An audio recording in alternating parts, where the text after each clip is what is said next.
गुरु जी दूर दराज से आए हुए हमारे सत्संग प्रेमी माता बहने बच्चों, सबसे पहले आपके चरणों में हमारी चरण वंदना स्वीकार हो।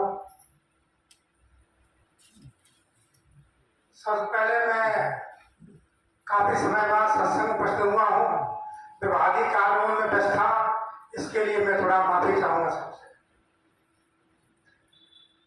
गुरु ने कहा थोड़ा सा हमारे पास एक मिनट का भी समय नहीं है ही नहीं वापस कुछ कहने के लिए, फिर भी गुरु जी ने आदेश दिया है तो कुछ कहेंगे। दो शब्दों की बात को साफ करूंगा। लोग कहते हैं अपना पराया, तुम्हारा दो हमारा दो, हमारा दो तुम्हारा दो, ये कह तो बहुत जल्दी देते हैं, लेकिन जब वो स्वयं पर आती है तो थोड़ा सा पिछड़ जाते हैं। इसी पर दो शब्द कहेंगे। एक व्यक्ति रहे, उसने अपना मकान बहुत ही अच्छी तरह से बनाया, व्हाइट मार्बल, संगमरमर, सारे पत्थर, हर तरह के उसमें कोई कमी नहीं रखी जो उसमें न हो, सारी कमियों को पूरा किया, बहुत ही अच्छा बनाया। थोड़े समय बाद क्या होता है, उस मकान में आग लग जाती है, साहब आग लग जाती है, और जैसे ही आग लगती है वो साहबान तुरंत आते हैं और फूल फूल के रोने लगते हैं। कितने महीने मेहनत से पसीने से इस मकान को बनाया और मकान मेरा जल रहा है, बहुत ही दुखी रो रहे हैं। इतने में उनका बड़ा बेटा आता है, बोले पिताजी क्यों रो रहे हो, तुमको ही दिखाई दे रहा मकान जल गया, सब कुछ नष्ट हो गया है, पूरे जिंदगी कमाई इसमें नष्ट हो गई है। बोले पिताजी रो मत, ये मकान मैंने कल ही बेच दिया है। जोश की बात नहीं कही, पिताजी के ठप आंसू बन एकदम हंसने लगे। बेच दिया हाँ तो कोई बात नहीं। अब देखिए थोड़ी देर बाद उनका दूसरा बेटा आता है,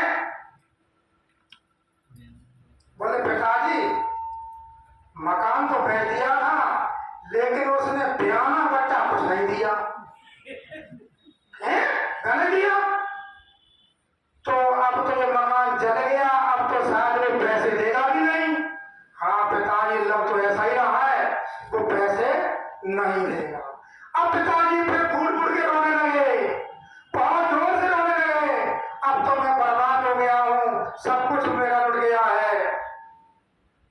थोड़ी देर बाद तीसरा बेटा आता है, बोले पिताजी क्यों रो रहे, अरे रो रहे देख रहे पूरी जिंदगी की कमाई इसमें चल गई है, इसलिए रो रहे हैं।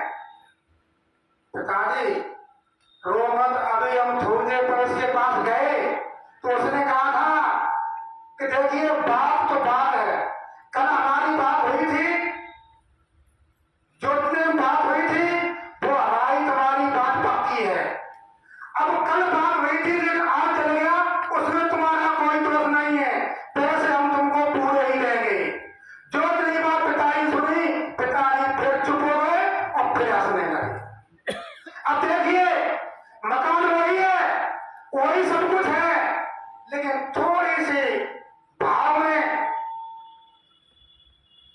एक जो है आदमी के विचार कहां से का बदल जाते हैं। वैसे कहते हैं तुम्हारा दुख हमारा दुख और हमारा दुख तुम्हारा दुख, जब अपने पर आती है तो अपना पराया आदमी भूल जाता है। इन्हीं शब्दों के साथ और थोड़ी सी मैं एक मिनट और दूंगा। माननीय हमारे पत्रकार जी सामने बैठे हुए हैं, इन्होंने एक CPS न्यूज दिखलाया है, उस पर मैं पढ़ रहा था, 3 भाइयों की कहानी, बहुत ही बुजुर्ग थे, केरल के पास कोई गांव था, मैं शॉर्ट में कहूंगा। तो माननीय हमारे पत्रकार जी ने बहुत ही मार्मिक ढंग से उसमें जो